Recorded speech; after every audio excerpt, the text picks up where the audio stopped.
ಓಂ ನಮ ಶಿವಾಯ.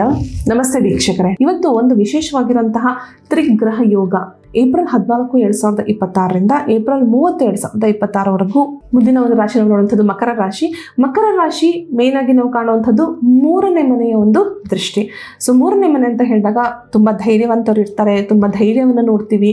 ಅಣ್ಣ ತಮ್ಮಂದರ ವಿಚಾರವಾಗಿ ನಾವು ಚೆಕ್ ಮಾಡ್ತೀವಿ. ಮತ್ತೆ ಕಮ್ಯುನಿಕೇಶನ್, ಯಾವ ರೀತಿಯಾದ ಒಂದು ಕಮ್ಯುನಿಕೇಶನ್ ಇದೆ. ಗ್ರಹಗಳು ವೀಕ್ ಇದ್ದಾಗ ಮಾತೇ ಬರಲ್ಲ.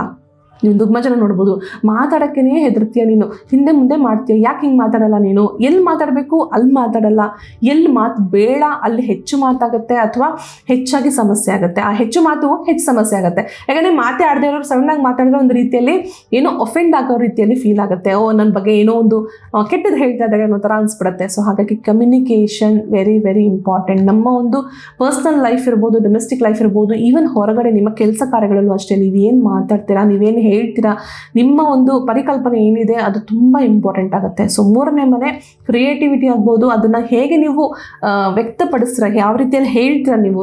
Mercury very important. ಯಾಕಂದರೆ ಬುಧನ ಒಂದು ವಾಕ್ಚಾತುರ್ಯ ಹೆಚ್ಚಾಗಿ ಕೊಡುವಂಥದ್ದು. ಸೊ ಶನಿಯ ಒಂದು ಎಕ್ಸೆಪ್ಷನಲ್ಲಿ ಏನು ಸ್ಟ್ರಾಂಗ್ ಇದ್ರೂ ನಿಮ್ಮ ಜಾತಕದಲ್ಲಿ ಶನಿಶ್ಚರನು ತುಂಬಾ ಸ್ಟ್ರಾಂಗ್ ಇದ್ದರೆ ತುಂಬ ಒಳ್ಳೆ ಧೈರ್ಯವಂತರಾಗಿರ್ತಾರೆ, ಮಾತು ಒಳ್ಳೇದು ಬರುತ್ತೆ.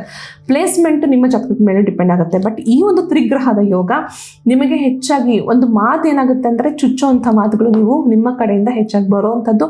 ಅದು ಆಪೋಸಿಟ್ ಅವ್ರಿಗೆ ಏನು ಈ ಥರ ನನಗೆ ಚುಚ್ಚುವಂಥ ಮಾತಾಡ್ತಿದ್ದಾನೆ ಅನ್ನೋ ಥರ ಫೀಲ್ ಆಗುತ್ತೆ. ಸೊ ಹಾಗೆ ಆ ಮಿಸ್ಕಮ್ಯುನಿಕೇಶನ್ ಅವಾಯ್ಡ್ ಆಗೋದಕ್ಕೋಸ್ಕರ ನೀವು ಆದಷ್ಟು ಅಷ್ಟಗಂಧವನ್ನು ಹಚ್ಕೊಳ್ಳುವಂಥದ್ದು ಮತ್ತು ಅಶ್ವತ್ಥ ಮರಕ್ಕೆ ನೀವು 33 ಪ್ರದಕ್ಷಿಣೆ ಪ್ರತಿನಿತ್ಯ ಮಾಡುವಂಥದ್ದು.